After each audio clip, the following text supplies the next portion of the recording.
Allez, nous voici de retour pour cette suite des épisodes des bénévoles. Donc on a sondé en deux pour que vous puissiez avoir la draft, l'épisode sur la draft qui a duré près d'une heure, même plus d'une heure il me semble.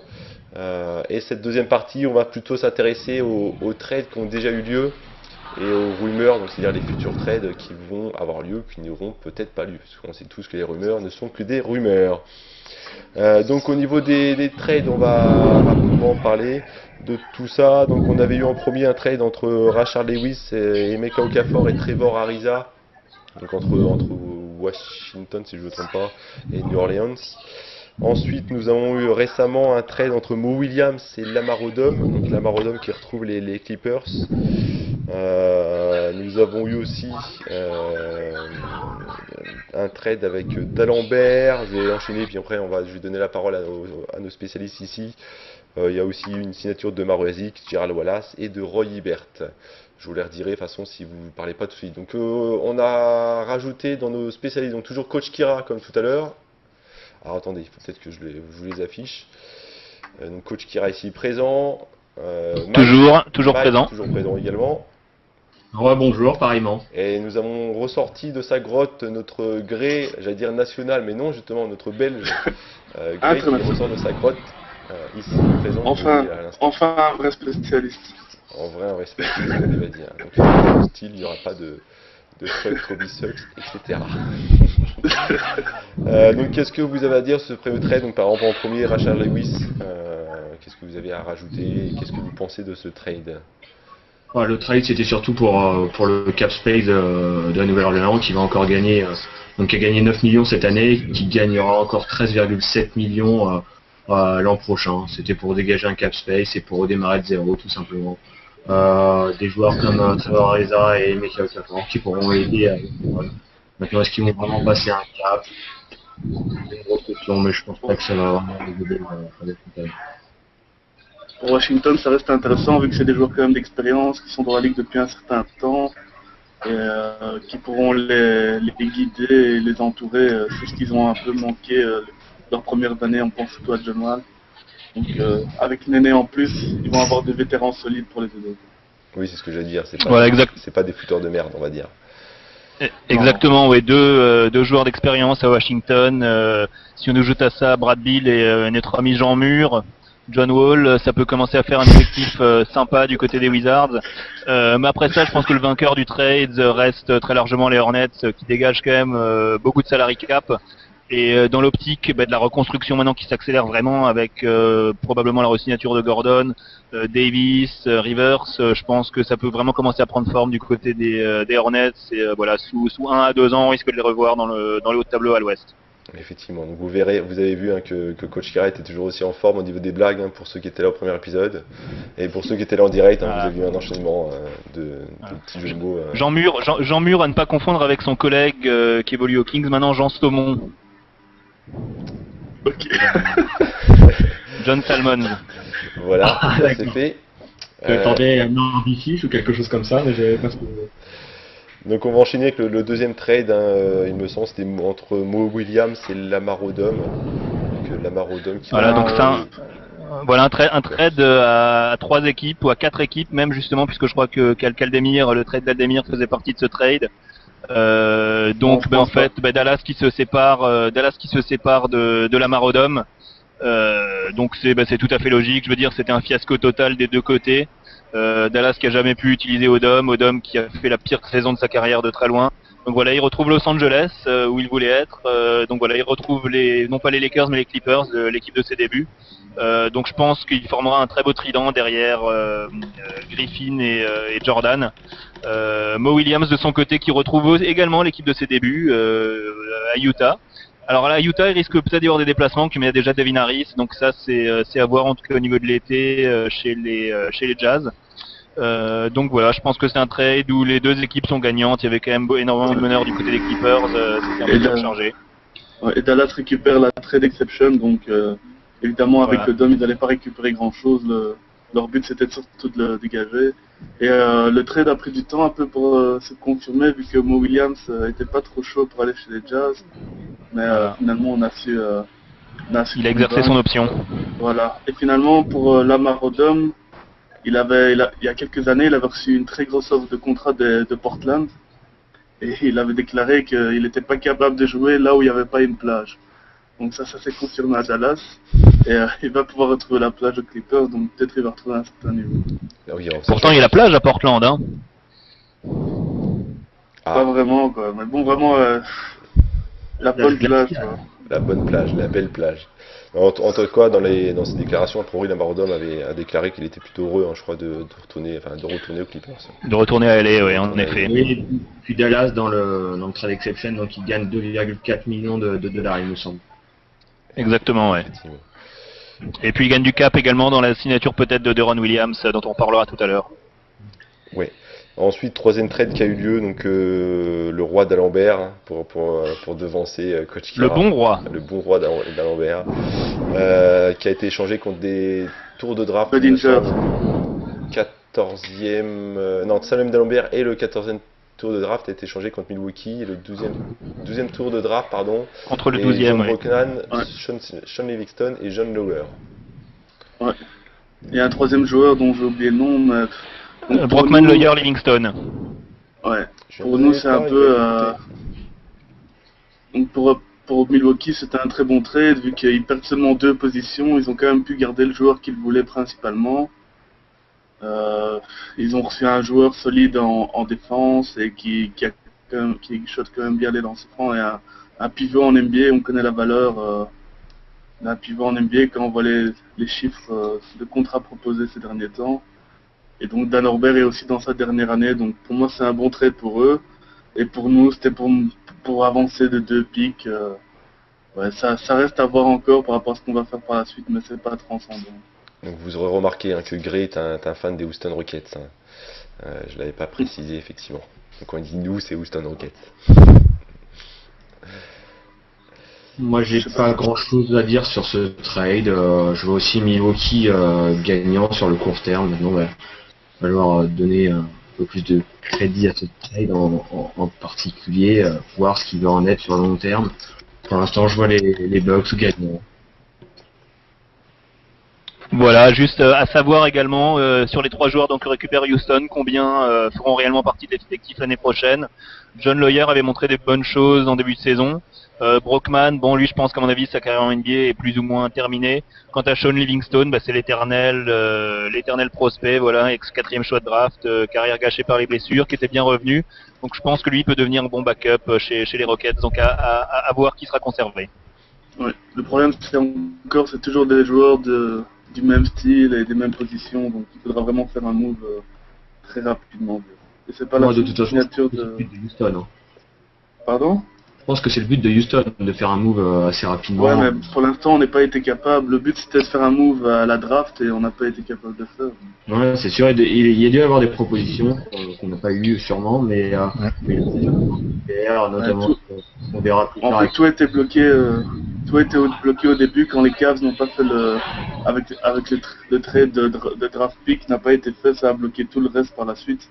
Et j'ai l'impression que ça a un peu paralysé tous les moves de trade. Et c'est pour ça qu'on en a vu presque aucun par la suite dans la série. Donc c'est vrai qu'on s'attendait à beaucoup de trades à la draft, hein. Finalement on n'a rien eu, donc peut-être qu'ils arriveront plus tard, comme vous l'avez dit. Ensuite il y a eu la signature d'Omer Azik à Houston justement. Alors le contrat, vous allez le préciser, mais après j'ai sous les yeux 25 millions de dollars pour 3 ans. Ouais, c'est ça. Avec 15 Avec 15 millions pour la 3e saison en effet. Et justement, c'est ce contrat qui est directement imputé par le nouveau collective bargaining agreement, donc qui a été signé à la fin du lockout, et donc qui permet à une équipe de signer pour un ancien 2e tour de draft en 2e année, signer un joueur donc pour la mid-level exception pendant 2 ans, puis après ça d'offrir le contrat max s'il le souhaite. Donc le contrat sera de 14,9 millions pour la 3e année. Et c'est un mouvement qui devrait justement empêcher les Bulls de re-signer Azik, puisqu'il serait complètement à ce moment-là dans la luxury tax pour la 3e année, avec déjà les contrats lucratifs de Derrick Rose, Boozer, Noah. Surtout si en plus ils gardent Lew Holding ou Taj Gibson, ça risque d'être impossible pour les Bulls de conserver. Donc voilà, le contrat sera signé le 11 juillet à l'ouverture du marché. Puis les Bulls auront 3 jours pour décider s'ils le gardent ou pas, mais en tout cas, bon, très probablement Azik à Houston. Ouais. Ouais, c'est très peu probable que les Bulls s'alignent. Parce que s'ils s'alignent, ils gaspilleraient entre 44 et 46 millions sur 3 joueurs, ce qui serait Rose, Noah et Asik. Et ça, on peut pas envisager qu'ils le fassent. Quoi. Donc, moi, je suis un peu dégoûté par cette proposition de contrat. C'est un joueur qui a des mains carrées, il sait pas shooter les lancers francs. Ok, il est solide en défense, il fait des blocs, mais je veux dire, je peux 3 trouver points de des moyenne joueurs l'an comme ça en dernier. Europe aussi.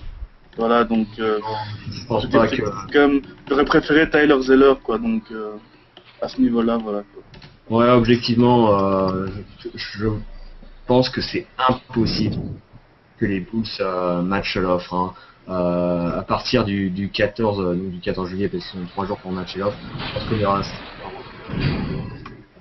Mais ce qui bloque encore une fois les Bulls, pour moi, c'est Carlos Boozer. C'est un contrat trop lucratif et ça leur flingue le salaire cap. Ok, donc ensuite on a eu la re-signature, on va dire, de Gerald Wallace à Brooklyn Nets pour un salaire de 40 millions de dollars sur 4 ans, soit 10 millions par an. Sur 4 ans. A priori c'était attendu et a priori ça sera pas la seule Voilà, signature des Brooklyn Nets de ce que j'ai suivi. Est-ce que vous êtes d'accord avec ça? En effet, Ouais. j'ai Gérald Wallace qui avait opt-out de son contrat pour signer un contrat de longue durée. Donc voilà, il re-signe pour 4 ans. Voilà, Gérald Wallace qui était All-Star il y a 2 ans, toujours un excellent défenseur. Donc voilà, si l'équipe de Brooklyn arrive à conserver Deron Williams et à faire venir l'un ou l'autre gros poisson, puisque entre les rumeurs de Dwight Howard, celle de Joe Johnson, ça peut devenir quelque chose de sympa du côté des Nets.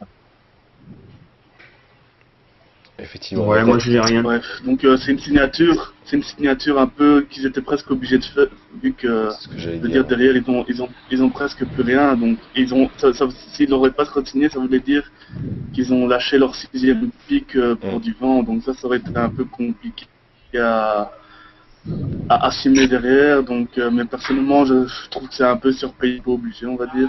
Et par contre par rapport aux Nets, ils font un peu il y a un joueur dont ils sont très intéressés, c'est Mirza Teletovic. Donc pour ceux qui suivent un peu l'Euroleague, c'est un joueur très très très bon. Je pense qu'il a marqué même plus que par exemple Batum ou quelque chose comme ça. Personnellement, je l'avais vu jouer en Belgique et c'est un joueur vraiment très très bon et donc ce serait intéressant aussi de voir ce qu'il prend à ce niveau-là. Tu peux Ouais, nous Mirza rappeler, Vas-y, Raptor, je t'en prie. tu peux nous rappeler son nom, parce qu'on n'a pas forcément bien entendu. Mirza Teletovic. Ok, merci. Il joue à Tau Vitoria pendant pas mal d'années maintenant. Et c'est un joueur vraiment un des meilleurs joueurs de Euroleague depuis pas mal d'années. Donc, voilà. Pour moi, c'est un tueur, tout simplement. Gerald Wallace, ouais, ils étaient obligés de le signer parce que le salaire cap des Nets, n'ont plus personne et il était égal à 17 millions de dollars. Donc, il leur faut encore pas mal pour avoir des 8% de salaire cap. C'est une obligation. Après, je suis assez d'accord pour ça surpayer pour un joueur comme Gerald Wallace. Mais après, quand on voit que Batum c'est 12,5 millions par an, même si je suis assez partisan de ce joueur, on en parlera un peu plus tard, mais les Wolves ont fait quand même une grosse folie. Effectivement, donc on va continuer dans les contrats a priori surpayés. Gray tout à l'heure l'a un peu annoncé par rapport aux intérieurs qui étaient très recherchés, très payés. Donc a priori, alors, il me semble que c'est pas totalement confirmé pour Roy Hibbert côté du Portland Trail Blazers avec un contrat max. Si c'est Parce que pareil, je crois qu'il est Il va protégé, signer, un contrat protégé. Ce sera signé le 11 en effet. Oui. Voilà, donc Indiana aura Il va 50 signer, millions mais, pour quatre ans. salaire max pour Hibbert à Portland. Voilà. Ouais. Donc il va signer, mais les Pacers pourront encore s'aligner dessus. Donc a priori, Ouais. donc j'ai entendu des rumeurs qui se lanceraient sur Kaman. Donc Ouais, c'est faut ça. voir ouais, s'ils vont matcher ou pas. Mais je sais pas, c'est compliqué de donner le max à un joueur qui après tout n'est qu'à moins de 13 12 points de moyenne, ouais. Donc c'est un peu, je sais pas. Donc évidemment c'est très pauvre au niveau inside ces derniers temps en NBA, mais de là à donner le max, ça me semble un peu exagéré. Moi, je pense que les Pacers vont matcher l'offre des Blazers.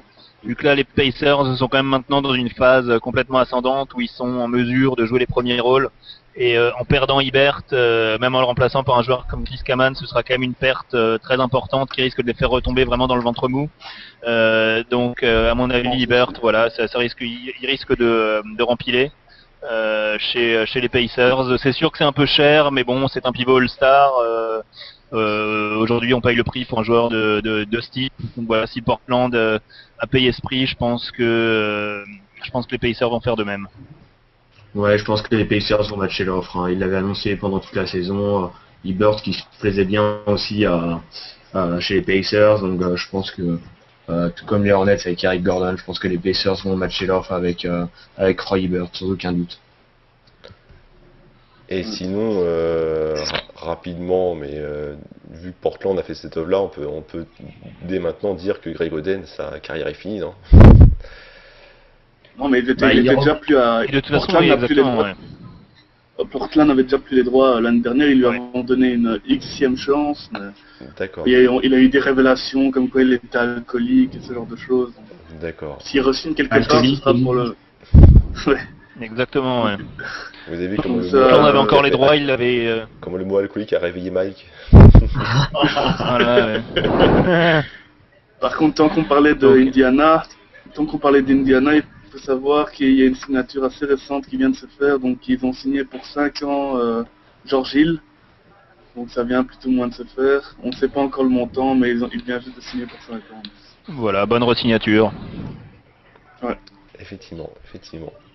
Donc après au niveau des trades, on a fait le tour, en sachant que c'est pas totalement, en plus Il y a c'est pas encore totalement mis des défini. Bah, le Ouais, marché ils n'est pas sont- encore officiellement ouvert de toute façon. Le marché s'ouvrira officiellement le 11, donc pour l'instant, les joueurs peuvent avoir des Voilà, accords c'est verbaux. Voilà exactement. Des accords verbaux, mais on aura toutes les informations, tous les détails le 11, et puis après ça le 14, donc pour les joueurs étant agents libres restrictifs. Voilà exactement. Donc après on va s'intéresser tout de suite aux rumeurs, donc en sachant que vous inquiétez pas pour tout ce qui est trade, on refera des épisodes des bénévoles pour discuter de tous ces trades, et en sachant que de toute façon vous aurez toutes ces infos sur le site et forum basketevolution.com. Donc au niveau des rumeurs, il y en a beaucoup de bons agents libres cet été. Donc je vais en citer quelques-uns: Nico Batum, Eric Gordon, Steve Nash, Brandon Roy qui devrait faire son retour, Deron Williams, et côté français on pourrait penser à Turiaf et Boris Dio. Mais également Yann Maïmi, il m'a dit, même s'il n'est pas agent Maïmi également, il me ouais. semble qu'il a annoncé qu'il quittait Dallas, Maïmi agent libre. qui retournerait pas à Dallas apparemment. Donc on va essayer de faire un petit peu dans l'ordre. Donc en premier, donc un Français, Nico Batum, qui intéresse énormément d'équipes. J'ai même envie de dire quasiment Par rapport à Batum, qui peuvent donner son salaire sont intéressés. Il y a 4 équipes qui sont vraiment sur Batum. Il y a les Wolves qui ont fait une offre donc sur 4 ans. Alors on sait pas ils ont déjà fait une offre. Ouais, ils ont fait alors l'offre. 45 millions. Alors j'ai des sites qui disent 45, il y en a qui disent 50, il n'y a aucune certitude apparemment, mais ils ont fait l'offre. C'est parti, c'est cher payé. C'est-à-dire Batum, Ouais. une option offensive numéro 3, c'est quand même cher payé. Effectivement. L'agent de Batum est parti pour les Hornets et il a aussi un rendez-vous avec les Raptors. Exactement. Est-ce que les Toronto, ça. Comme je l'ai déjà dit tout à l'heure, mais effectivement Toronto serait également intéressé. Est-ce que les Blazers vont matcher l'offre? Et les Nets, C'est une je pense. Ouais, les Nets aussi s'approchent, il y a pas mal de rumeurs, mais je pense qu'il va y avoir encore plus d'équipes. Il y a les rumeurs avancent, et il va y avoir d'équipes. Voilà. En tout cas, quoi qu'il arrive, je pense que la les. signature de Wallace. En tout cas, je pense que les Blazers vont matcher l'offre quoi qu'il arrive. Je veux dire, on sait que le contrat tournera aux alentours de 12-13 millions par an.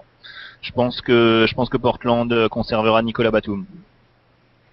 Je Ok, sais pas s'ils peuvent se permettre. on Je sais note, pas, parce que on note et on enregistre. Il y a aussi Ebert, quand tu payes Ebert, Aldridge, Voilà. Batum, ça fait quand même lourd. Non, là, à mon avis, Ouais. ils pourront pas matcher si. En fait, ça dépendra des Pacers, quoi. Donc, Ouais, s'ils prennent Ebert, voilà, c'est un peu ça, moi, je pense aussi. parce qu'il faut savoir qu'ils ont un peu fait les radins. Ils ont proposé quelque chose comme 3-4 millions, je pense, quand ils pouvaient le faire. Donc, est-ce qu'ils vont matcher sur 14? Je pense que ils avaient proposé 8 millions, ils l'auraient accepté. Donc, je sais pas si après ils doivent payer 6 millions en plus par an. Par contre, les Raptors, je les vois totalement surpayer Batum, par exemple. Oui, donc niveau Batum, on a dit un maximum. Et après, donc dans le même profil, qui a prouvé intéresse à peu près les mêmes équipes, il y a Eric Gordon, donc l'arrière de Orleans, qui n'est pas sûr de re-signer à New Orleans, même s'il y a des chances, a priori, je crois quand même qu'il re-signe aux Hornets. Mais Oui. forcément que les autres équipes vont Ouais, faire ouais. des offres également pour essayer d'avoir. Est-ce que vous avez des rumeurs au niveau des équipes qui seraient Non, intéressées? mais en fait, Eric Gordon a rendez-vous avec plusieurs équipes tout simplement pour foutre la pression à la Nouvelle-Orléans et avoir un contrat max. Je pense que c'est la Voilà, grosse. ouais. Exactement, je pense que Gordon il signera avec l'équipe qui lui offrira le plus gros contrat. Et puis après ça, il attendra que les Hornets matchent l'offre, quoi. Donc je le verrai bien signer pour voilà contrat pratiquement max à mon avis pour Gordon. Sans doute un peu cher payé, mais voilà, les Hornets s'aligneront, je pense, sans souci. C'est un gros pari hein, quand même, compte tenu des blessures. Il a jamais fait une saison complète. Après, c'est sûr qu'il faut le tenter ce pari parce qu'il a un potentiel tout de même énorme. Mais je reste quand même dubitatif par rapport à toutes ces blessures. Ouais. Effectivement. Ouais, mais c'est un peu comme les Nets, dans une autre condition, ils sont un peu obligés, vu qu'ils ont lâché Chris Paul quand même pour Eric Gordon, donc s'ils le lâchent après qu'il ait joué 5 matchs pour eux, ce serait un peu chaud, donc je pense qu'ils sont aussi un peu obligés de matcher. Donc je vous reprécise un petit peu par rapport à ces free agents. Donc depuis tout à l'heure, on a des des restricted free agents plutôt, Ouais. c'est-à-dire des agents libres qui Voilà. sont protégés, ce qui veut dire que si donc ils deviennent agents libres, mais si l'équipe qui possède ce joueur souhaite le garder, ils pourront s'aligner sur l'offre qui aura été faite par les autres équipes. Je le précise que tous les agents libres ne sont pas comme ça, donc c'est les agents libres protégés, les restricted free agents. Donc on essaiera de préciser à chaque fois, surtout ceux qu'on parle, s'ils sont restricted ou non restricted. Et c'est en général les restricted qui ont les plus gros contrats et qui sont souvent surpayés parce que les équipes peuvent matcher les offres. Et c'est Exactement. comme ça qu'on a des contrats faramineux. Exactement. Donc ensuite, on va parler un petit peu de Steve Nash, qui est pour suivre Toronto, très très souvent annoncé à Toronto, hein, pour un contrat de 12 millions par an, il me semble. Sur 3 ans. Sur 3 ans. C'est vraiment une rumeur qui gonfle de plus en plus. Et apparemment, il serait vraiment pas contre d'être à Toronto. Faut retourner au Canada. Mais apparemment, il y aura aussi New York dessus. Avec un sign and Avant-hier, trade. je pense que c'était hier ou avant-hier, il a eu un meeting avec New York et Toronto. Donc il faut voir. Mais apparemment, il y avait des rumeurs qui disaient que Toronto lui avait proposé 36 millions sur 3 ans. Sur 3 ans, ouais. Cette rumeur, ça vient d'un journaliste qui a lancé cette rumeur comme ça, mais qui n'avait pas vraiment de fondement. Donc il n'a pas encore une offre concrète, mais ça pourrait s'avérer être juste finalement. Enfin, apparemment, il y aurait Ouais, donc, des contacts avancés. Donc ouais, Nash, apparemment Phoenix avait proposé 20 millions sur 2 ans. On a entendu un peu parler de lui également avec Miami et Chicago, pourquoi pas, mais à ce moment-là ce serait avec des contrats soit contrats vétérans, soit mini mid-level exception. Mid-level. Donc là ce serait vraiment un choix à faire pour lui, soit de toucher un gros salaire dans une équipe de milieu voire bas de tableau, soit toucher un salaire moindre chez un contender. En tout cas voilà, à Toronto c'est la grosse rumeur en ce moment. Steve Nash qui déchaîne les foules à chacune de ses apparitions à l'Air Canada Center. Donc c'est sûr que sur le plan de la communication marketing, avoir Steve Nash de retour au pays, ce serait formidable pour les Raptors. Sur le plan du jeu, après ça, c'est sûr que les Raptors, c'est quand même une équipe qui est encore en reconstruction. Voir Steve Nash dans une équipe comme celle-là, bon, il les ferait bien sûr progresser. Mais de là à faire passer les Raptors à une équipe jouant ne serait-ce que le milieu de tableau à l'Est, c'est encore un peu juste. Ouais, Pour moi, ça resterait un bon move, vu que j'ai entendu pas mal de choses à ce niveau-là, mais donc Toronto, ils n'ont plus vraiment de raison de s'exciter depuis 9 ans. Depuis Vince Carter, ils n'ont plus rien. Donc avoir quelque chose dont ils peuvent vraiment se retourner et aller à la salle, ce serait quand même beau pour eux, et ça pourrait même attirer 2-3 autres joueurs. Et aussi permettre de trader Calderon, vu qu'il est en dernière année de contrat, 10 millions. Donc ça peut rester intéressant, même si compétitivement ça va pas forcément être transcendant. Au niveau des fans, ça peut changer du tout au tout. Ouais, je suis assez d'accord avec Graham, ça dépendra juste de son niveau de jeu sur les 2-3 ans. Nash. S'il est capable de jouer qu'un an, pour moi c'est pas un bon trade. Moi, ce que je trouve incompréhensible, c'est qu'il y a des rumeurs d'amnistie sur José Calderon. Il peut aller dans un trade assez facilement, quoi. Amnistie, un joueur comme José Calderon qui a une bonne situation sur les meilleurs passeurs. Voilà, c'est assez bizarre la réaction de Toronto de vouloir amnistier un joueur comme ça. Ouais, mais c'est un move de losing team, quoi. Hein. Toujours des movers comme au Cavs. dire ce genre de move, c'est pas les Lakers qui vont le faire, quoi, donc c'est assez récurrent et c'est pour ça qu'ils sont en bas de tableau. Les Lakers justement qui seraient sur Calderon dans ces cas-là pour le récupérer si jamais il était. Rejoindre il est Gasol. libre. Ouais, mais Ouais, je sur pense une que grille, Calderon, exactement, ouais. pour moi, Calderon, c'est juste des rumeurs hein, de fans qui veulent récupérer. Ouais, bah, Nash, pour l'instant quelque chose. ici il y a encore rien de spécial, hein, aucune décision ne sera prise en tout cas avant que si Nash ne vient pas. En tout cas, je pense pas qu'il y aura ce genre de déplacement quoi. Mais en tout cas, une chose est sûre, c'est que voilà, si Steve Nash vient, je pense qu'en maillot camouflage, ce serait très saillant sur le plan esthétique. Ah, c'est sûr que sur le plan marketing, ils vendront plein de maillots camouflage. Ouais, c'est sûr. Ouais. Ils arriveront à en vendre 2. Donc on va passer à Brandon Roy. Brandon Roy qui pourrait a priori faire son retour après une année loin des terrains Dramatique. pour se soigner au niveau des genoux, encore une fois il me semble. Il aurait annoncé qu'il voudrait faire son retour et bien entendu il y a plein d'équipes qui seraient intéressées par un joueur de ce calibre bien entendu. Donc est-ce que vous avez des infos un peu plus solides au niveau des équipes vraiment intéressées? Ça lui permettrait de se faire payer 2 fois déjà. Donc, mais ce qui est intéressant dans son cas, c'est qu'il a été amnistié donc par les Blazers. Donc, on restera dans ce système-là et ce sera l'équipe qui mettra le plus qui récupérera une partie de son contrat. Une partie de son contrat, ouais. Donc, Mais qui sera pas inclus dans le salary cap par contre. Voilà. Donc, mais ce qui est intéressant, donc il a fait des workouts dans pas mal d'équipes et apparemment il a l'air pas mal. Donc c'est bien sûr plus la même chose que quand il était à son top à Portland, mais apparemment il bougerait bien, il serait de nouveau pas mal. Mais encore une fois, son truc au genou, c'est quelque chose qui se voit surtout sur l'usure, donc pour moi ça reste à voir. Mais Minnesota est très présent. Ouais, Minnesota, Ouais, bah, dis- j'ai l'impression que Minnesota est surtout dans tous les coups. Hein. Effectivement, vous remarquerez qu'il y a des équipes comme Minnesota, Toronto, New Jersey, Houston. Houston Les qui sont un peu équipes qui ont sur- du cap, quoi, il y en a plus beaucoup. Effectivement. En sachant que Brandon Roy, vous pensez pas qu'il pourrait plutôt privilégier justement une équipe de contender au titre plutôt qu'une équipe Chicago de bas level qui va lui proposer un gros contrat? Bah ouais, mais Peut-être. base, hein. C'est là le problème. Ouais, mais que vaut Brandon Roy en termes salarial? On a vu quand même dernièrement que les joueurs revenant de blessures comme ça, de type T-Mac, de type Michael Redd, Et voilà, c'est quand même plus, c'est quand même plus les All-Stars qu'ils étaient au top de leur forme, quoi. Hein, Ouais. Donc Brandon Roy, voilà, s'il nous fait une Rip Hamilton cette année, voilà un joueur qui tourne, même quand il était revenu à Portland l'année dernière, les quelques matchs, il tournait plus qu'à 8 points de moyenne. Je veux dire, c'est plus le All-Star et le franchise player qu'il était par le passé, quoi. Donc à voir.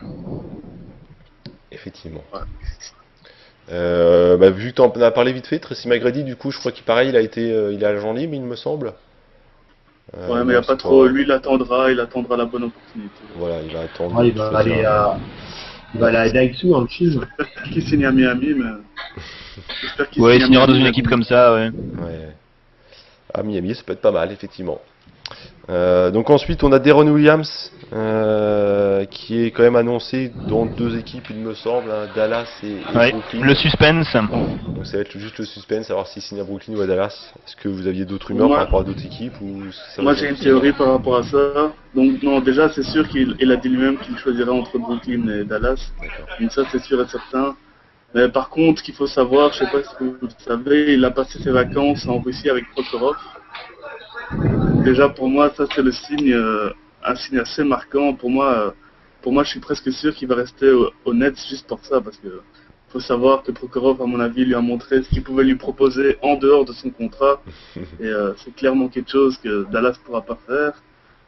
Donc, pour moi, je sens bien Jason Kidd et Deron aller aux Nets, et ça pourrait faire un bon boost pour le changement de stade. etc. Ouais, ça, moi, je me méfie un petit peu des promesses. Hein. On a vu avec LeBron James, on lui promettait monts et merveilles, toutes les équipes. On a vu les Nets et les Mavs planter des banderoles pour souhaiter l'anniversaire à Deron Williams il y a quelques jours là. À mon avis, c'est vraiment le projet d'équipe qui prendra le dessus. Et à l'heure actuelle, moi, je pense que Deron Williams a plus d'intérêt à aller signer à Dallas avec Dirk Nowitzki. En tout cas, moi, je pense que c'est ce qui va se produire. Alors, il y a toujours l'inconnu Dwight Howard, dont on parlera, je pense, très très bientôt. Voilà, qui pourrait peser dans la balance. Mais en tout cas, pour l'instant, je le vois plus vers Dallas. Et ça doit être quand même. Au niveau sportif, il n'y a pas de doute, mais je veux dire, si Prokhorov lui propose 100 millions à côté, voilà. Moi, je trouve que ça doit être sympa des vacances avec Prokhorov. S'il fait les mêmes vacances qu'il a fait à Courchevel en France, on doit avoir quelque chose de choix. Après, moi, je pense que Deron a plus, alors plus de chance, je sais pas, mais plus d'intérêt peut-être de rejoindre Dallas. Parce que c'est toujours des suppositions avec les Nets. On ne sait jamais vraiment ce qu'ils vont entreprendre, est-ce qu'ils vont réussir à l'entreprendre. Alors que Dallas, c'est une équipe dont il a parlé pendant pratiquement toute la saison. Il n'a pas encore signé avec les Nets. C'est toujours des promesses, des promesses, des promesses. On n'a toujours rien de concret du côté des Nets, à part la signature de Gerald Wallace. C'est tout ce qu'on a de concret pour l'instant. Effectivement. Donc on va direct enchaîner justement avec Dwight Howard, hein, vu que c'est lié à Deron Williams. Il me semble que Dwight Howard a annoncé qu'il voulait signer à Brooklyn, justement, bref, qu'il voulait quitter Orlando en premier Alors lieu c'est ESPN, et pour signer à Brooklyn derrière, il me semble. Alors c'est ESPN qui annonce que l'équipe pour laquelle il veut signer serait les Brooklyn Nets. C'est Voilà. pas sûr à 100%, mais c'est très avancé, on va dire. Il a quand même déjà dit plusieurs fois, donc on a vu ça. Ouais, non, mais c'est des suppositions. Il a déjà tout dit de toute façon. Hein. Ouais, pas de problème, personnellement, avec j'en ai un peu marre de Dwight Howard. Il fait sa girouette, il veut de l'attention sur lui. Là maintenant, Il est même pas intéressé pour jouer dans une équipe qui pourrait gagner le titre, donc il veut vraiment être le franchise player. Parce que ce joueur, voilà. il a un prix basket proche de celui de Nemo. Je veux dire, il faut arrêter 2 minutes. Et là, il parle de porter plainte contre Orlando puisqu'il aurait subi des Exactement. pressions pour lui faire exercer son option, donc justement son opt-in option pour la saison prochaine, puisqu'il est encore sous contrat avec Orlando. Donc là, ça devient, enfin, c'est un peu un cirque indescriptible là ce qui se passe avec Dwight Howard. Vivement que ça se termine. Mais en tout cas, je pense qu'il est temps qu'il se reconcentre vraiment sur le basket, puisque bon, il est quand même toujours, ça, je pense, c'est incontestable, le meilleur pivot du monde. Mais il faudrait vraiment qu'il se reconcentre sur le terrain. Non, mais là, il a rejeté, il a dit que c'était pas vrai, qu'il avait accusé le Magic. D'ailleurs, il dit qu'il est très fatigué des médias qui citent pas leurs sources et qui racontent n'importe quoi. Donc, a priori, cette histoire d'accuser le Magic, ce serait pas vrai. Oui, comme c'est pas lui qui a demandé de virer l'ancien coach du Magic, comme c'est pas lui, etc. Von Gundy, ouais. Ça c'est vrai.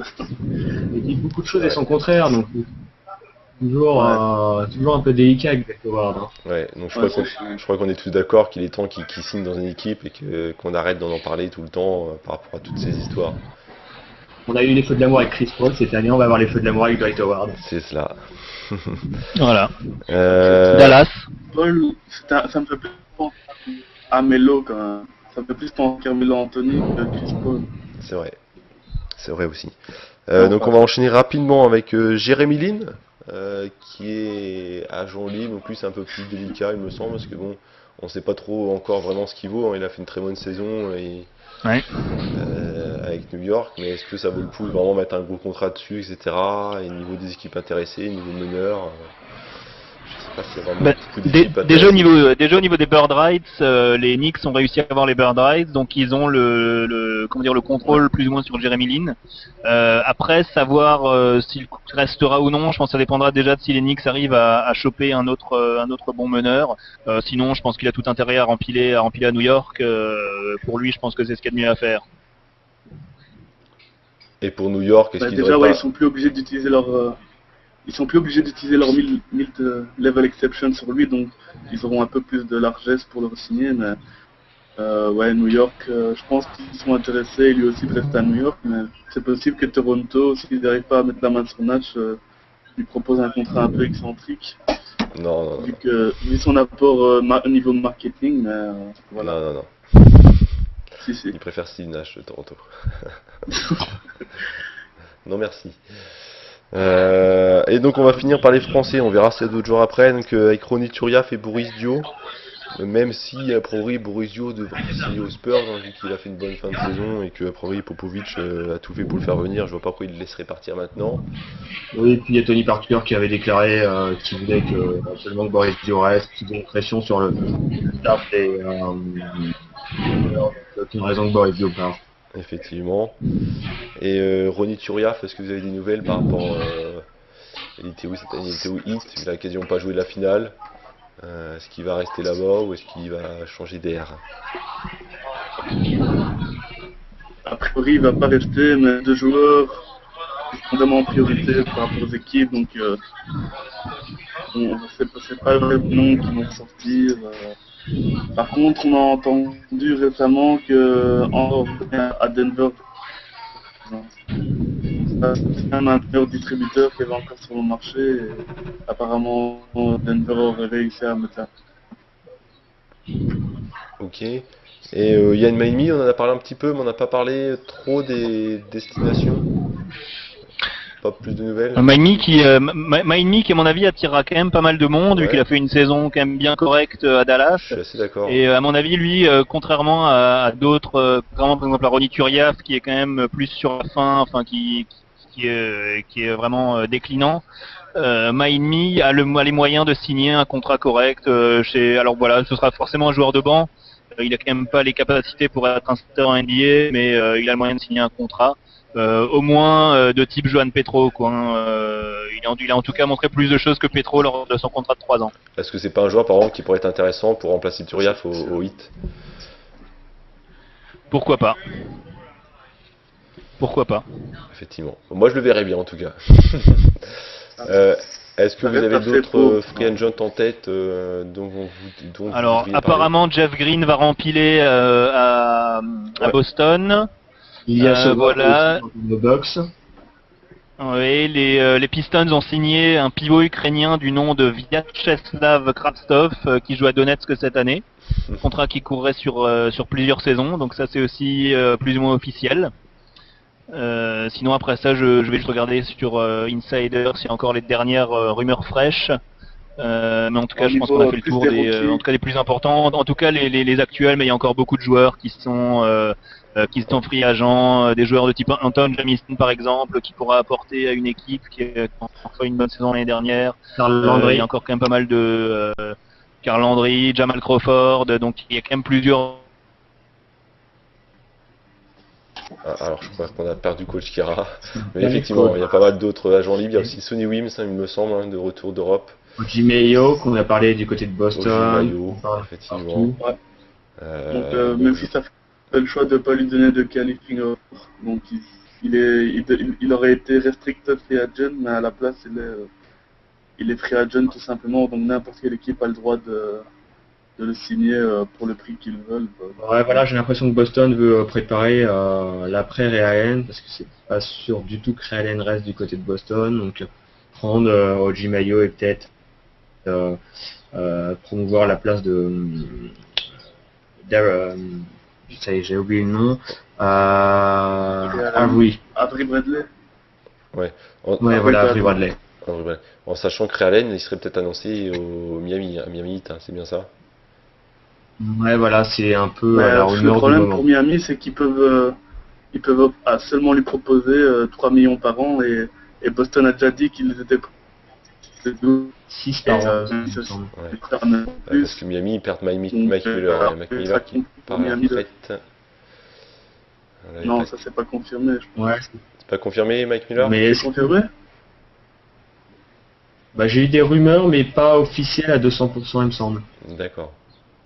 Mais pour Mais moi, c'est je encore en pense qu'il y a quand même quelque chose comme.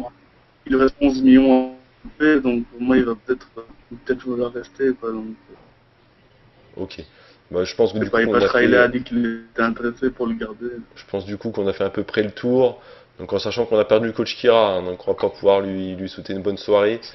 Donc en tout cas, je vous remercie hein, pour ces deux, on va dire ces deux épisodes des bénévoles, donc à la fois sur la draft, par nos particulièrement Mike ici et coach Kira qu'on a perdu, qui a dû avoir une perte de connexion vu qu'il était C'est dans blague, Starbucks. excès de blague.